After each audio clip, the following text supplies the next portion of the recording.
네, 여러분 다시 온라인 예배에서 만나게 돼서 반갑습니다. 건강 잘 챙기시고 더위 잘 이겨내시고 좋은 모습으로 또한 뵙기를 기대합니다. 신앙생활 잘 유지해 나가시길 또한 권면해 드리겠습니다. 오늘 본문의 말씀을 가지고 떠다닌 방주라는 제목으로 같이 은혜를 나누시겠습니다. 제가 설교를 쓰던 그 시점 3주 전이죠. 그때 중국에서 발생한 홍수로 인해서 사람들이 경계를 하고 있다라는 기사가 많이 있었습니다. 샨샤댐이 무너질까 하는 그런 내용이었죠. 그리고 창세기를 통해서 우리는 알고 있습니다. 대홍수는 인간의 죄에 대한 하나님의 징계였다는 것을. 실제로 세계 곳곳에 대홍수에 대한 이야기가 남아 있습니다. 참고로 놀랍게도 세계 곳곳에 유사한 형태의 건축물인 피라미드가 남아 있습니다. 이것은 세상의 상당 부분을 고대로부터 공유한 것들이 있었음을 짐작하게 하죠. 저는 사람들이 하나님의 질서에 대항해서 건방진 목소리를 높일 때마다 결국 이것에 대한 값을 지불해야 할 때가 올 것이라고 생각하곤 했습니다. 역사 속에 그런 일들이 실제로 있었던 것들이죠. 그러나 사람은 자신들의 심판자의 자리를 차지하고 싶은 교만과 유혹을 받기 마련이고, 이렇게 하나님을 대항하여 높아진 것들에 대해서 처리하시는 분은 역시 하나님이십니다. 성경을 보니까 하나님은 자신의 형상대로 만든 사람을 보고 기뻐하셨지만은 이들의 마음속에 악한 계획만 있는 것을 보시고 한탄하셨습니다. 6장 6절. 6장 11절에 보면 노아의 시대에서 말하기를 그때 온 땅이 하나님 앞에 부패하여 포악함이 땅에 가득한지라 라고 합니다. 다음 절에 보면은 하나님이 보신즉 땅이 부패하였으니 이는 땅에서 모든 혈육 있는 자의 행위가 부패함이었더라 라고 합니다. 많은 사람들 이야기합니다. 사람은 안 변해. 물론 바뀌는 일들이 있긴 하지만 사람의 본성이 바뀌기가 어렵다는 이야기일 것입니다. 더더군다나 주변이 다 악한 것에 물들어 있으면요, 이제는 악한 것도 악한 것인 줄 알지 못하게 됩니다. 남들이 다 하기 때문이죠. 이렇게 물들어버린 악을 제거하기는 쉽지가 않습니다. 그래서 하나님께서는 홍수로 인간들을 징계하십니다. 어떤 사람들은 징계라는 말 자체에 대해서 거부감을 가지겠지만은 애초에 징계가 존재하지 않는다면 구원도 성립되지 않고 예수님도 의미 없어지게 됩니다. 하나님의 징계가 없는데 무슨 구원이 있단 말입니까? 지혜가 있는 사람이라면요, 자기 감정에 불편한 것에만 눈이 가는 사람이 아니라 이러한 상황 가운데서도 하나님께서 구원의 길을 열어두시는 것을 마음에 두고 그것을 바라보아야 됩니다. 2명의 남자가 죄를 짓고 감옥에 갇혔습니다. 감방의 창살 사이로 밖에 풍경이 들어왔는데 감옥 바로 앞에는 더러운 하천이 흘렀습니다. 쓰레기랑 배설물들이 막 흘러갔어요. 한 명은 늘 눈앞에 더러운 하천만 보면서 분통을 터뜨렸습니다. 왜 이런 더러운 것들을 내가 봐야 되지? 그러나 다른 한 명은 하천을 보지 않고 늘 눈을 더 높이 들어갔고 저 멀리 언덕과 하늘을 바라보았습니다. 항상 아름다운 것을 보니까 그 마음속에는 감사함과 소망이 자리를 잡게 되었습니다. 나중에 출소 후에 놀랍게도 항상 불만을 터뜨린 사람은 또 감옥에 들어왔습니다. 그러나 항상 멀리 보며 아름다움을 감탄했던 사람은 인생을 잘 살았습니다. 마찬가지로 똑같은 본문, 똑같은 설교를 들으면서도 중심을 어디에 두느냐에 따라서 그 마음에 새겨진 메시지나 영향력은 아주 다를 수가 있습니다. 사람은 다 자기 수준과 자기 경험에 근거해서 상대편의 말을 듣기 마련입니다. 그런데 자기 안에 은혜를 받고자 하는 의지와 갈망이 있어야 똑같은 설교를 들으면서도 그 성과가 전혀 다를 수가 있다는 것이죠. 그러므로 듣는 사람도 은혜를 받을 수 있는 능력을 달라고 간구해야 됩니다. 노아는 타락한 세상을 살았지만은 하나님을 경외하였기 때문에 가족들과 같이 120년을 방주를 만들었습니다. 성경에 나오는 규빗이라는 단위는 손끝에서 팔꿈치까지의 거리를 나타내는데 보통 40에서 50cm를 이렇게 계산하게 되죠. 그런데 창세기 6장 15절에 보면 방주의 사이즈에 대해서 알려줍니다. 길이는 300규빗이고 너비는 50규빗, 그리고 높이는 30규빗이라는 것입니다. 참고로 방주는 역청, 아스팔트를 안팎에 칠해갖고 방수를 하였고 삼중 구조로 만들었습니다. 그러니 150m나 되는 배를 한 가족이 만든다는 것이 얼마나 어려운 일이었겠습니까? 하나님은 노아의 가족들뿐만 아니라 짐승들까지도 다 챙기십니다. 8장 1절에 보면 하나님께서 짐승들마저 기억하셨다라는 표현이 나옵니다. 하나님께서 세상의 창조주이시기 때문에 이런 애정을 가지고 계셨던 것이죠. 성서학자들은 아담부터 노아의 홍수까지를 한 1500년 정도로 계산을 합니다. 하나님께서 급하게 치신 것이 아니라 참고 기다리셨던 것이죠. 우리가 사사기나 열왕기서를 보아도 하나님께서 얼마나 이스라엘 민족을 참고 또 기회를 주셨는지 모릅니다. 노아는 방주를 만들었고 양식을 그 안에 비축하였습니다. 이것은 자신의 가족들뿐만 아니라 동물들을 위한 양식이었던 것입니다. 노아는 참으로 길고 어렵고 어떻게 보면 황당한 하나님의 명령을 지켰습니다. 6장 22절에 보니까 노아가 그와 같이 하여 하나님이 자기에게 명하신 대로 다 준행하였더라라고 합니다. 그런데 여기서 질문을 가지는 것은 배는 만들었다고 하지만은 짐승을 종류별로 다 잡아다 드리는 것을 어떻게 노아의 가족만으로 할 수 있겠냐는 것이죠. 성경에 보면은 노아의 가족은 홍수를 피하여 방주에 들어갔고 동물들을 방주에 들인 것은 노아의 가족이 아니라 하나님이셨습니다. 출애굽의 가정을 보면요, 메뚜기 떼나 메추라기 떼를 몰고 가시는 하나님을 볼 수 있는데 이 동물들 또한 하나님께서 이동하게 하신 것이죠. 하긴 바다에서 수천 킬로미터 떨어진 작은 하천도 찾아가는 연어나 또 여기 허드슨강에 뱀장어 살지 않습니까? 바로 요 옆에요. 그런데 연어도 이 뱀장어도요 수천 킬로 갔다가 헤엄쳐갖고 원래 그 하천으로 돌아가게 된단 말이죠. 그런데 이런 능력을 주신 분이 하나님인 것을 생각해 보게 된다면은 일단 뭐 놀랍기만 한 것도 아니죠. 본문 16절에 보면은 암수를 맞추어 동물들이 방주에 들어가자 여호와께서 그를 들여보내고 문을 닫으시니라라고 합니다. 그러니까 문을 닫으신 분도 하나님이시다라고 성경이 표현하고 있습니다. 하나님께서 이 구원 계획에 적극적으로 개입하셨음을 읽게 되는 부분이죠. 그리고 정말로 40일의 밤낮으로 비가 내렸습니다. 17절에 보면 물이 많아져서 방주가 땅에서 떠올랐고 18절에 보면 물이 더 많아져 땅에 넘치며 방주가 물 위에 떠다녔다라고 합니다. 이렇게 오랜 세월 준비한 방주는 노아의 가족과 짐승들을 싣고서 물 위로 떠오른 것입니다. 20절에 보면 물이 15규빗 올랐다고 하고 24절에 보면 물이 150일의 땅에 넘쳤다라고 합니다. 대학생 친구들이 MT를 가서 강에 묶여있는 보트를 봤습니다.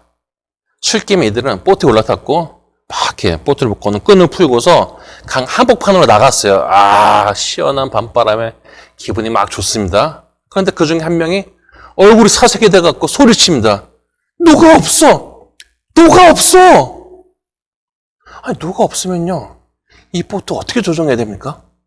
그런데 150m나 되는 이 큰 방주는 그냥 떠오르게 만든 큰 구조물이었지만 그것을 조정할 방법이 없었습니다. 노아는 하나님께서 시키신 대로 만들었을 뿐입니다.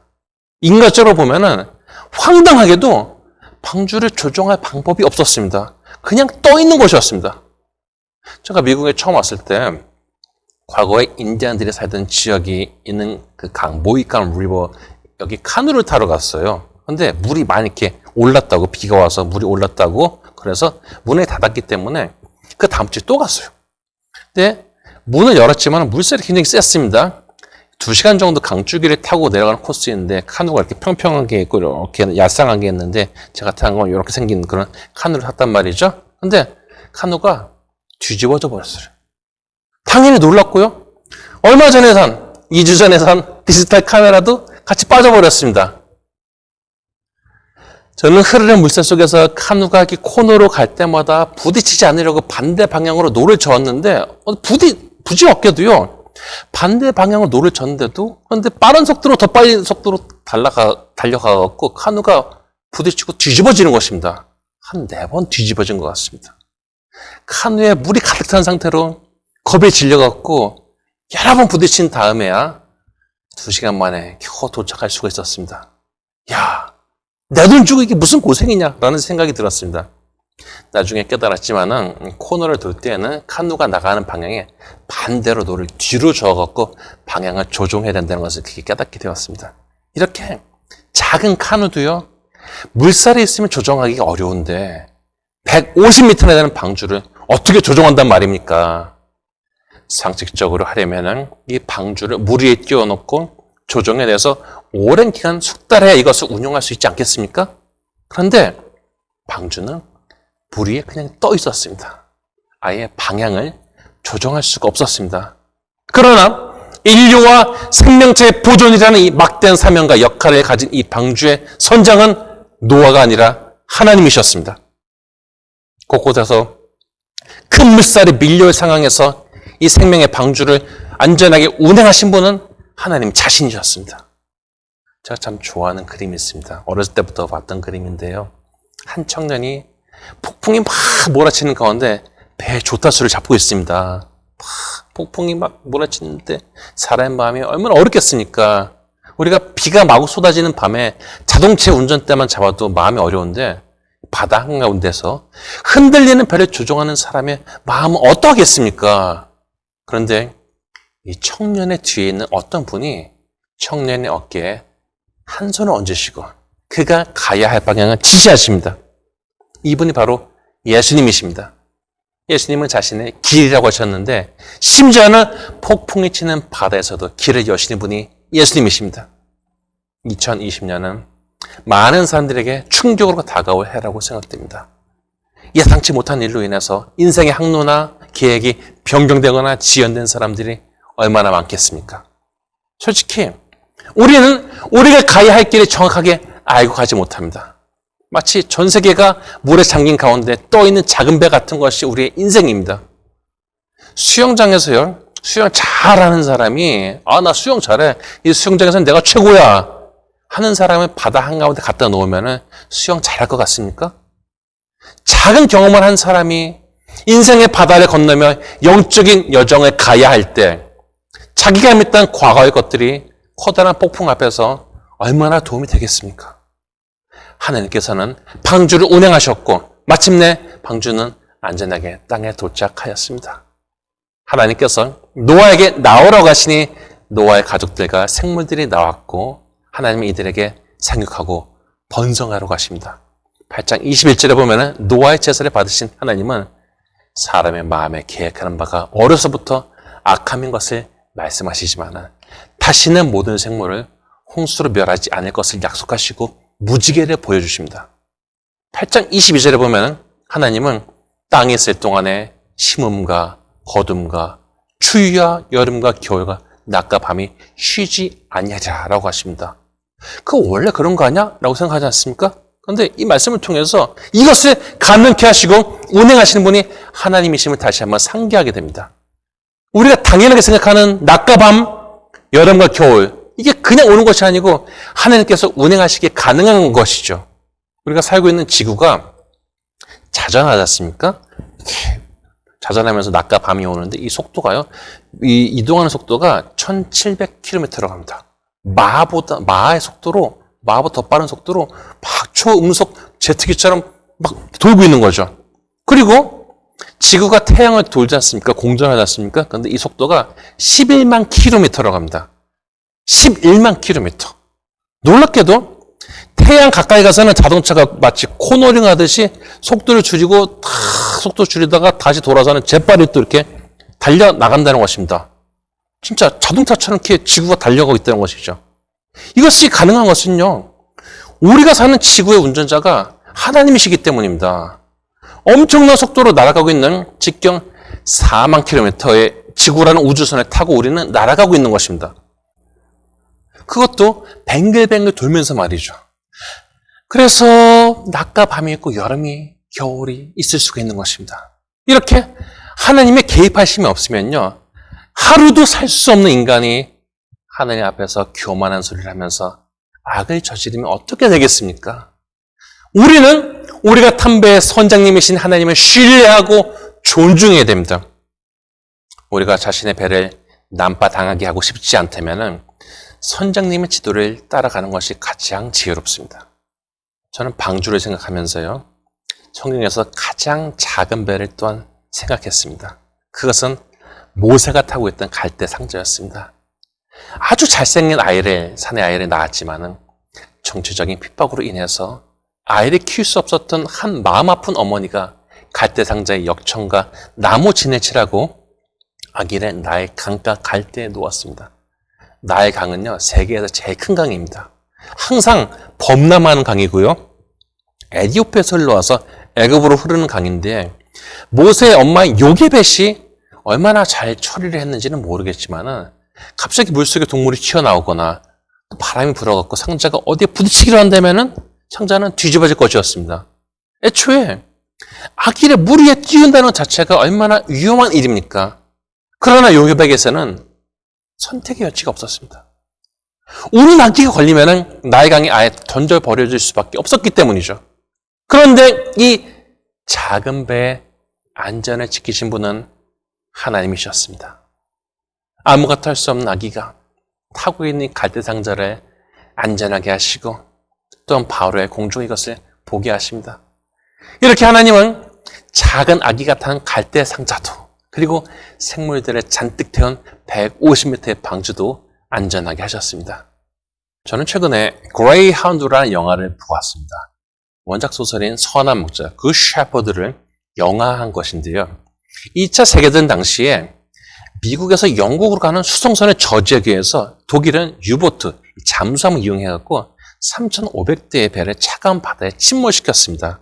그런데 이 수송선을 보호하기 위해서 군함들이 에스코트를 하는데 주인공인 이 군함 선장의 명령에 따라서 배 조종 각도가 조절이 됩니다. 근데 울프팩이라고 해갖고 잠수함들이 때로 몰려드는데 때로 덤벼드는 잠수함에서 발사되는 어뢰를 피하기 위해서 선장이 불러주는 조정 각도의 작은 차이가 생사를 가르게 합니다. 목숨을 건 호송 작전 속에 적의 잠수함을 격침하고 영국에 도착한 선장은 수송선에 타고 있던 수많은 선원들의 함성 속에 자신의 선실로 돌아가 하나님께 감사의 기도를 드리고 피곤한 몸을 눕히고 휴식에 들어갑니다. 차가운 북쪽 바다를 운행하면서 언제 나올지 모르는 잠수함의 공격을 대비하는 위치에 우리가 있다면 얼마나 겁이 나고 마음이 어렵겠습니까? 그런데 이것이 마치 우리의 인생 같을 수가 있습니다. 우리는 우리가 해야 할 바를 충실하게 해야지만은 결국 우리의 갈 길을 지도하시고 피할 것을 피하게 하시는 분, 우리의 진정한 선생님은 하나님이십니다. 고린도전서 10장 13절에 이렇게 전합니다. 오직 하나님은 미쁘사 너희가 감당하지 못할 시험 당함에 허락하지 아니하시고 시험 당할 즈음에 또한 피할 갈 길을 내사 너희로 등이 감당하게 하시니라. 길을 내시고 그 길을 가게 하시는 분이 하나님이시죠. 하나님을 신뢰하며 방주에서 기다리고 인내하였던 노아처럼 우리의 선장 되신 하나님을 신뢰하다 마침내 목적지에 도착해서 감사의 제사를 드리며 무지개를 보는 복된 성도가 되시기를 축복합니다. 바로기는 앞으로 할 수 없는 인생이지만 우리의 갈 길을 여시고 빛을 비추시는 하나님을 의지하는 가운데 하나님께 이끌려 산 인생이 가장 잘 산 것임을 증거할 수 있는 귀한 성도가 다 되시기를 주님의 이름으로 축원합니다.